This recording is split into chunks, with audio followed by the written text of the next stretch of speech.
আল্লামা মামুনুল হক সাহেবের ইফতারি দেওয়ার সময় নতুন একটি ভাইরাল লিংক বের হয়েছে। চলুন আগে ভিডিওটা দেখি, তারপরে আমরা আমাদের এই লিংক নিয়ে কথা বলি।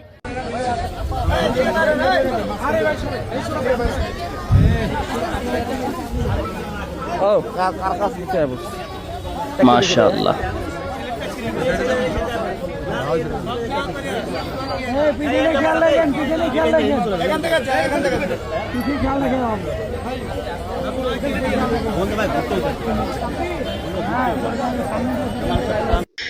রোজার মাসে ইফতার বিতরণ করতেছেন আল্লামা মামুনুল হক সাহেব। এখান থেকে কয়েকজন মহিলার ফটো নিয়ে কয়েকজনে এডিট করে এগুলো ফেসবুকে আপনারা ভাইরাল করতেছেন।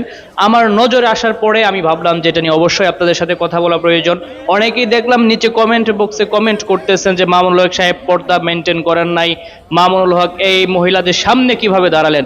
ভাই, এটাতে দেখেই বোঝা যাচ্ছে যে এটা পুরোটা এডিট করা একটা ফটো, এটা বাস্তবে এটার কোনো ভিত্তি নাই, যেটা ভিডিও আমি আপনাদেরকে শেয়ার করলাম। তাহলে বুঝেন, বাংলাদেশের মানুষ এরা কাউকে সাহায্য করবেও না, কেউ যদি সাহায্য করতে এগিয়ে আসে তাদেরকেও সহ্য করবে না। এটা হচ্ছে আমাদের বাংলাদেশের কি বলে রাজনীতি বর্তমানে যেটাকে বলে। চলুন তারপরে বাকিটুকু দেখে নেই। বাংলাদেশ খেলাফত মজলিসের আমির আল্লামা মামুনুল হক সাহেব, আমরা হুজুরকে আমাদের কথা হচ্ছে মানুষকে খাওয়ানো, ইফতার বিতরণ করা, এটা তো অনেক সওয়াবের কাজ রে ভাই। এটা আপনারা কেন বুঝেন না বলেন আমাকে। একজন আলেমে দিন ইফতার বিতরণ করতেছে, আর সেটার ছবি নিয়ে ক্লিপ ভিডিও নিয়ে আপনারা যেভাবে অপপ্রচার চালাচ্ছেন, এর জন্য আল্লাহ তাআলার কাছে আপনাদের জবাবদিহি করতে হবে ইনশাআল্লাহ।